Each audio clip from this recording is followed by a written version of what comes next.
Alright, class. So, welcome back to part 2 of our discussion in phonetics. So, in our first video, ang pinag-usapan natin dun ay consonants. In our second naman is going to be about vowels. So, vowels are speech sounds produced without any, okay, with emphasis, without any significant obstruction of airflow in the vocal tract. I mean, saan pa ba pinoproduce yung voice, di ba? Malamang sa vocal tract. Pero ang titignan natin dito is yung significant obstruction. So by logic, if there is significant obstruction, this is going to be consonants. Ang vowels kasi, air flows freely through the mouth. Air flows freely through the mouth. So buksan mo yung bunganga mo ngayon. Like, buksan mo talaga. And then, i-pronounce mo yung a, e, i, o, u. You would notice na hindi mo naman sinarado yung dalawa mong labi. A, e, i, o, u. And that yung dila mo, hindi naman siya dumikit sa ngipin or sa ang part man, di ba? It's just your tongue moving around but it's not really sticking to anything. As I said nga, compared to consonants na may significant obstruction or constriction, vowels are free. And meron din naman siya obstruction to some extent, hindi lang siya sobrang significant. Now, the sound is shaped mainly by the position of the tongue. It's either high or low, front or back, and the shape of the lips, which is either rounded or unrounded. And because of this configuration, vowels are typically voiced. Examples, a, e, i, o, u. So, when I say voiced, ilagay mo nga yung kamay mo sa lalamunan mo ngayon, it's going to have a vibration. A, e, i, o, u. May vibration siya. I don't think it's physically possible na magkaroon ng voiceless or unvoiced na vowel. I don't think that's possible. Okay? But I guess do your research about that. Now, ang gagamitin nating chart is the American vowels. So yes, meron tayong British, Australian, Canadian, English, but what we're gonna use is American vowels. Paano natin i-apply yung chart na yan? So, ang chart natin, ito, it's applicable sa bunganga. Ayan, dito mo siya makikita. So, in the previous video, ginamit natin tong chart na to for a consonant, di ba? Itong pinaka-image na to. Yung anatomy ng lalamunan natin at bunganga natin para maintindihan natin yung pagsasalita using the consonants. So, ilalagay lang natin itong chart na to dito sa gitna. This represents the tongue. Hold on, burahin ko lang. Alright, so once again, this represents the movement of the tongue. Yan yung purpose ng chart na yan. Okay? So, ang shape niya is quadrilateral. The diagram mimics the shape of the mouth and yung paggalaw ng diagram is nakagalaw sa dila. Okay? Depende sa dila. So, for example, if ipopronounce mo yung I na vowel, yung I na vowel, I, you would notice na yung dila mo is nasa bandang taas. Banda dito, I, I, I. Pag pronounce mo naman yung U, so yung dila mo ay nasa taas at nasa harap. Pag pronounce mo yung U, nasa taas pa rin yung dila mo pero niretract mo. U. All the way back na ngayon yung tongue mo. So that's the purpose of this chart. So, to understand the chart further, let's look at the vertical axis. So, vertical axis, ibig sabihin, taas and baba.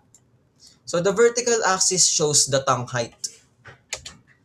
So, if it's close high, the tongue is raised near the roof of the mouth. So, ano ba yung roof of the mouth? Ito yung palate natin, yung hard palate and soft palate.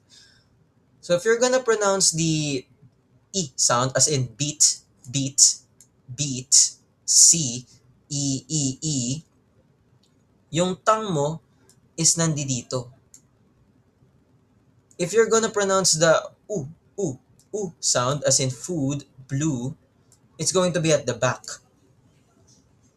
Okay? Back, pero nasa taas pa rin sila parehas. Punta naman tayo sa mid.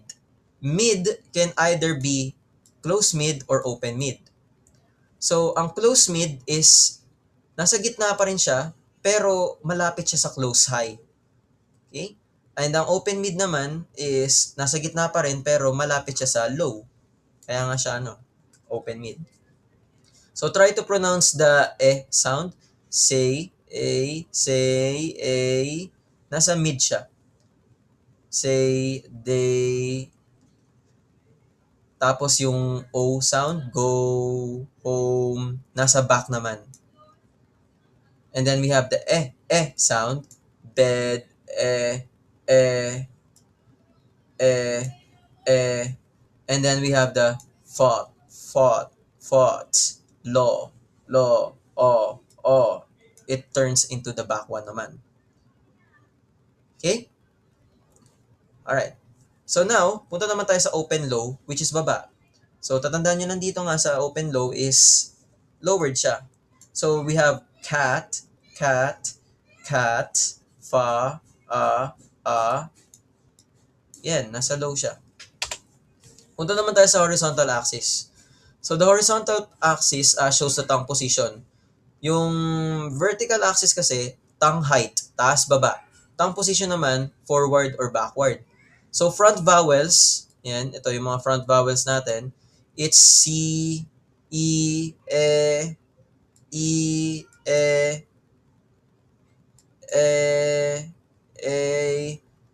and then A, yan, cat.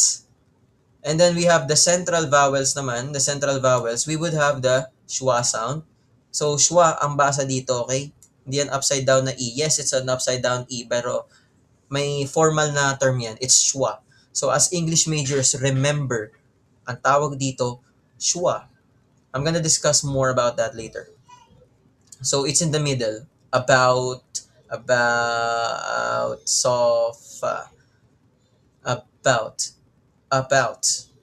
Sofa. So, unstressed siya. Unstressed. Huwag kayong mag-alala. Ang stress at saka unstressed, i-discuss ko siya in the future. Sa next video, which is going to be about phonology na yun. And then we have bird, learn, learn, and learn. Okay? And then we have the back vowels. So, nasa likod na yung ngipin mo. Nasa likod na yung dila mo. We have food, go, fought, and father. U, o, a. Okay? Vowels in English are not always stressed. However, unstressed vowels are often reduced to schwa. So, lahat ng vowels talaga ay voiced. Magkaiba yung stressed sa voice. Okay? Magkaiba yun. Tsaka ko na ipapaliwanag yun sa phonology, next video, phonology yun. What I want you to understand is that ang vowels ay usually stressed siya. Except sa schwa sound. It is the only vowel that is not stressed. That's why meron akong kaklase, shoutout sa'yo, yung caption niya sa Facebook or yung bio niya sa Facebook is, I wish to be, something like this, non-verbatim. I wish to be a schwa sound. It's never stressed. Yan. So, mga English major culture memes. Alright. Ano naman yung lip rounding? Diba, nasabi nga kanina na vowels are shaped by the movement of the tongue and the shape of the mouth, the lips. So, ang lip rounding, dalawa lang yan, tandaan mo. It's always going to be rounded or unrounded. Ang kagandahan nito, itong O tsaka U, O, U, O, dalawa lang silang rounded, which is U-O. Observe mo yung labi mo. I-pronounce mo yung U-O. U-O. Di ba parang may hinahalikan ka ngayon? Parang nakanguso ka. So that is rounded. Pag naman unrounded, well, basically lahat to. Unrounded na yung mga yan. Okay, so I'm excited for our next discussion, which is going to be Introduction to Phonology. If you have any questions, like I always say, mag-comment lang kayo. Bye for now.